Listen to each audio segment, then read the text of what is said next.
লন্ডনে বাংলাদেশি কমিউনিটির জন্য কাজ করা সংগঠন গ্লো উইমেনের আয়োজনে জিবিএস ইউনিভার্সিটির লেকচার হলে অনুষ্ঠিত হয়েছে একটি সচেতনতামূলক অনুষ্ঠান। এতে নেতৃত্ব দেন সংগঠনের প্রতিষ্ঠাতা স্নিগ্ধা মিষ্টি, ইউকে সরকারের মন্ত্রী এবং লেবার পার্টির এমপি স্টিফেন টিমস প্রধান অতিথি হিসেবে উপস্থিত হয়ে মূল্যবান বক্তব্য রাখেন। ডক্টর ফিরোজা ভুইয়া কণা, ডক্টর শম্পা দেওয়ান সহ স্বাস্থ্য বিশেষজ্ঞরা পেরিমোনোপজ এবং মনোপজে নারীদের স্বাস্থ্য নিয়ে গুরুত্বপূর্ণ আলোচনা করেন। প্রশ্নোত্তর পর্বে কমিউনিটি সদস্যরা অংশ নিয়ে তাদের অভিজ্ঞতা এবং মতামত শেয়ার করেন। Royal mail, royal air force, Amazon সহ বিভিন্ন প্রতিষ্ঠানের প্রতিনিধিরা নারীদের জন্য চাকরির সুযোগ তৈরির ঘোষণা দেন।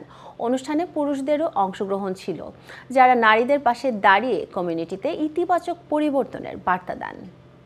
And I love women health, I love myself.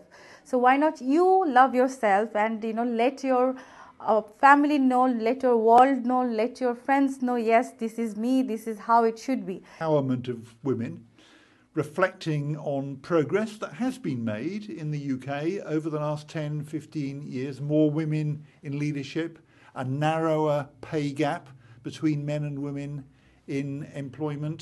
আমাদের অনেক পরিবার ভাঙতেছে এবং বাচ্চাদের জীবন, আমাদের নতুন প্রজন্মের জীবন নষ্ট হচ্ছে, কারণ ওরা যখন বাসায় দেখে মা বাবা মারামারি কাটাকাটি করতেছে তখন কিন্তু মেন্টালি বাচ্চাদের ইম্প্যাক্ট করে।